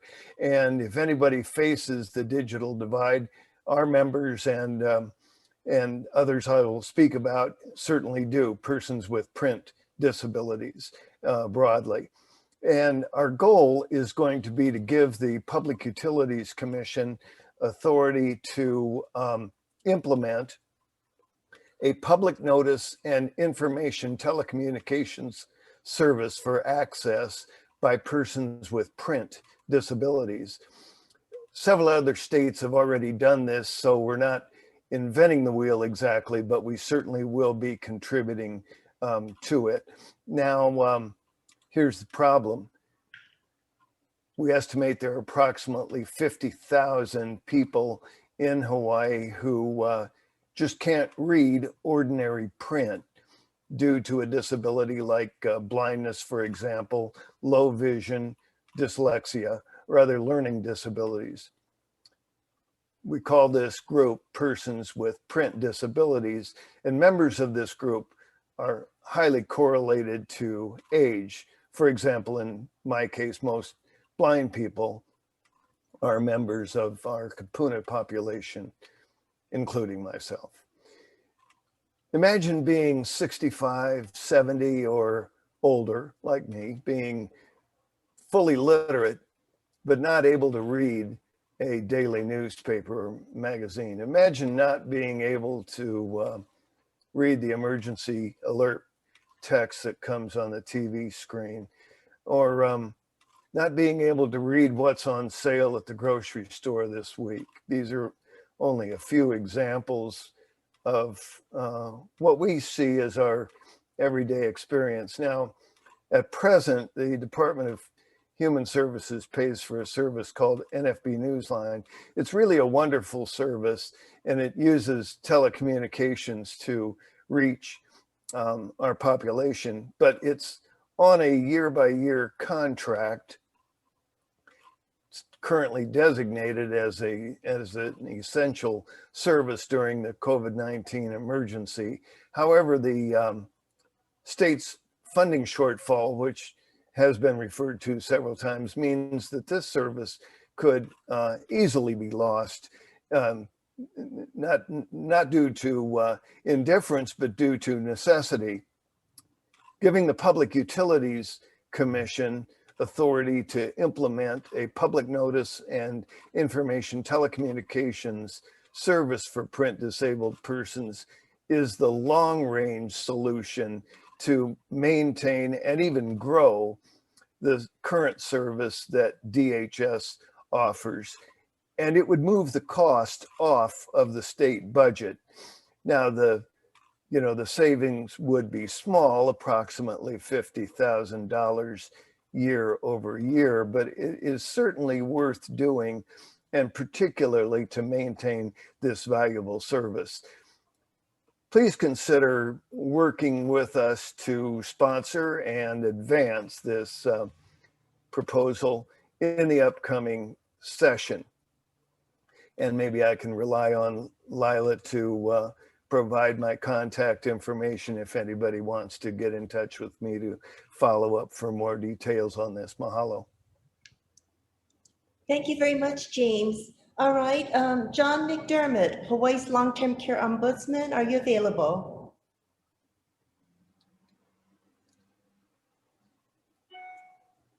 Have to unmute myself. Can you hear me? Yes. Okay. Aloha. Thank you again for inviting me, and thank you for all the legislators who spent so much time with us so far. And I'm very surprised, happily surprised, how many of you are on top of care home issues and foster home issues. I didn't really expect that, so that's really great.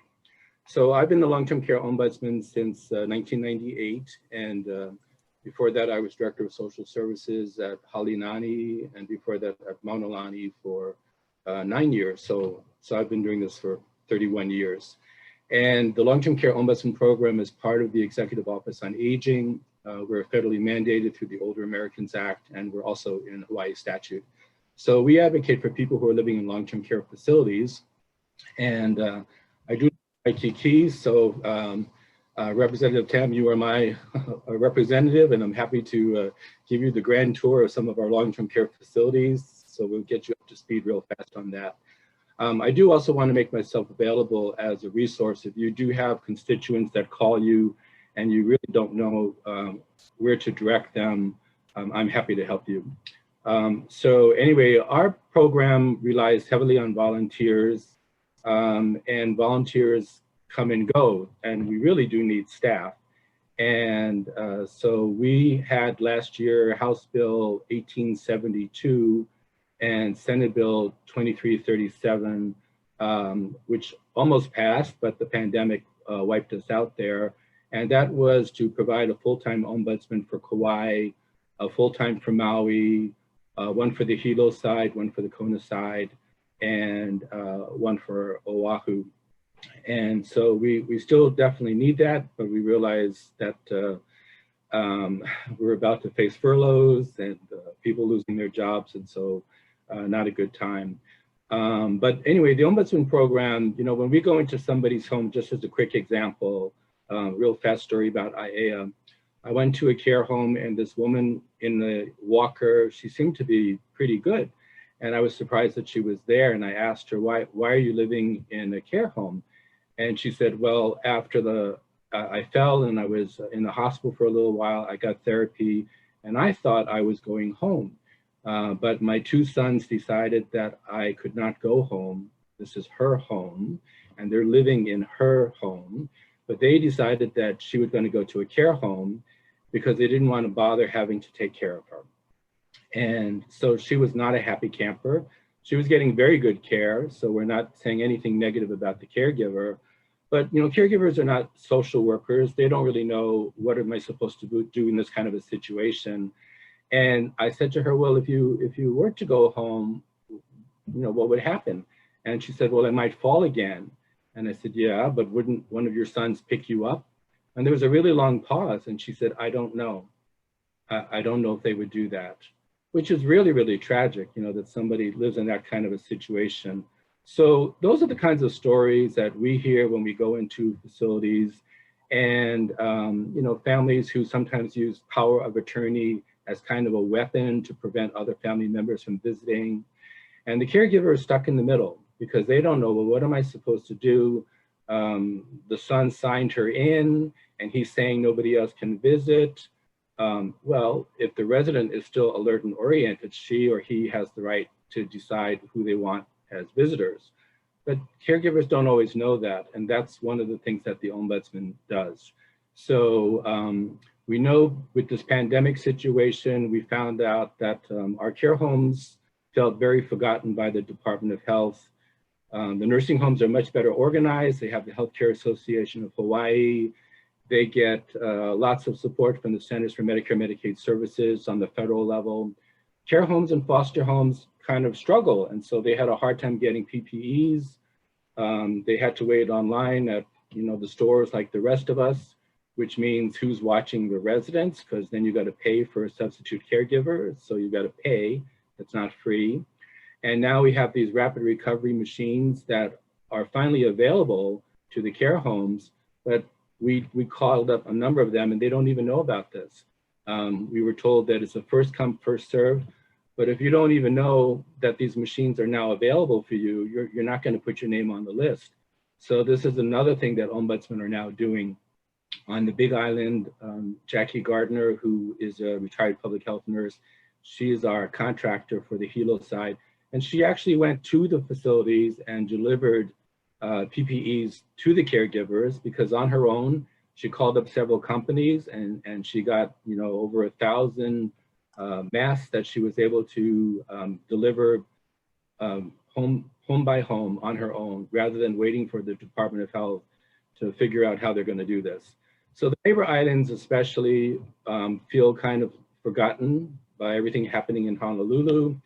And so that's why we've been really pushing since 1998, when I started, to have at least one paid ombudsman for each neighbor island. Okay. Thank you very much. Thank you very much, John. We're really running over time, so now we're going to ask each legislator to provide a closing statement of just a minute, if you don't mind. And we're going to start with Representative Sayama.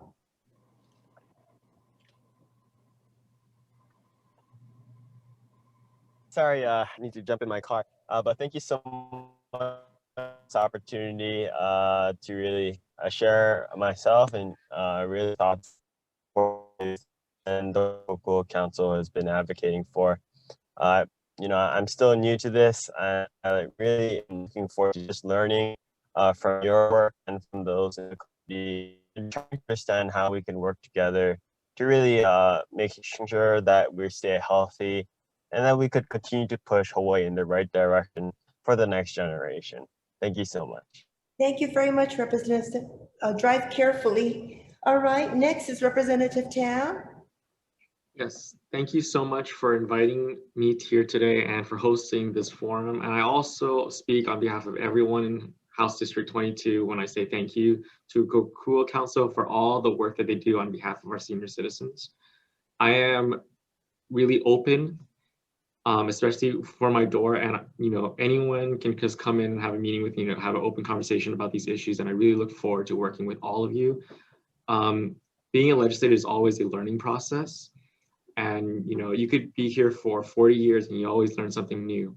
We are all just starting out in this new chapter in our lives, and we need people like you to, you know, help us learn about these issues so that we can be better leaders for our community and for our state. So thank you so much, and mahalo. Thank you very much. All right, Representative Branco. I want to say mahalo to the Kokua Council for hosting this great forum, as well as the opportunity to be on with all of my other legislators here. It's exciting. This is a pivotal time for our state. There's a lot going on, but this is an opportunity for us to be able to pave a new future for Hawaii. And I really do believe in paving that new future, we have to go to wisdom. And wisdom is from our kupuna, from our elders. And I look forward to working with Kokua Council to get that wisdom so we can help pave forward a bright future for all generations here in Hawaii. So please do not hesitate to reach out. I'm always happy to talk with everyone. I'm happy to give you my cell phone number, whatever communication way you'd like to communicate, happy to communicate. So mahalo and have a great one. Aloha. Thank you very much. Representative Ganaden, you're up next. Thank you so much, Kokua Council, for putting this on today and for educating myself and my colleagues about the numerous issues that your organization is working on. Feel free to follow up with me sooner rather than later, especially regarding the bills that were introduced last year. As we are facing significant budget shortfalls, I think that many things need to be off of the chopping block, including the issues regarding those raised by James, by Doug, and by Lourdes. So please follow up with my office and let me see how I can advocate in my limited capacity as a freshman legislator. I'd also like to work with you on some of the issues that were brought up by my community, including prospectively seeing how we can ensure that CARES Act funds are directed towards the elderly. By that, I mean this exclusion for elderly dependents, I think is a loophole that that the state wasn't really prepared for. So that means, you know, when people got an extra $600 a month, it excluded elderly folks. And when people got that restaurant card, it didn't go to elderly folks. we can work on that as state legislators. So I'd like to work with you in the future on all these issues. So thank you again for your time, and I look forward to working with you in the years to come. Thank you very much. All right, Representative Kapela, you're up. Yay, wonderful. Well, thank you again for having me. I truly appreciate you all taking the time. And I appreciate just all the time that we took today. I feel like we just kind of hit the tip of the iceberg though, and there is a lot more that we need to discuss. So I'm sad that we didn't get to hear from all of you though. So please, I put my contact information in the chat box. Please feel free, that is my personal cell. Give me a call or a text or anything, anytime. I do hope that there's a lot more that we can talk about and have a more detailed conversation. The things that you folks are working on, I mean, I'm a bleeding heart. I almost started crying just listening to some of the kupuna stories that especially you, John, were talking about, and you, James, as well, were sharing. So please, I think that we have an opportunity to create something better for our state, and we have to take that opportunity. So thank you again for everything you've shared. Thank you very much. All right, Senator Misalucha. All right. Well, I think the appropriate sentiments have already been expressed and communicated, so dittos. And as far as, I think I just want to say happy holidays from Cupid and me. So I save you 30 seconds. Thanks. Bye-bye. Thank you very much. All right, Senator San Buenaventura.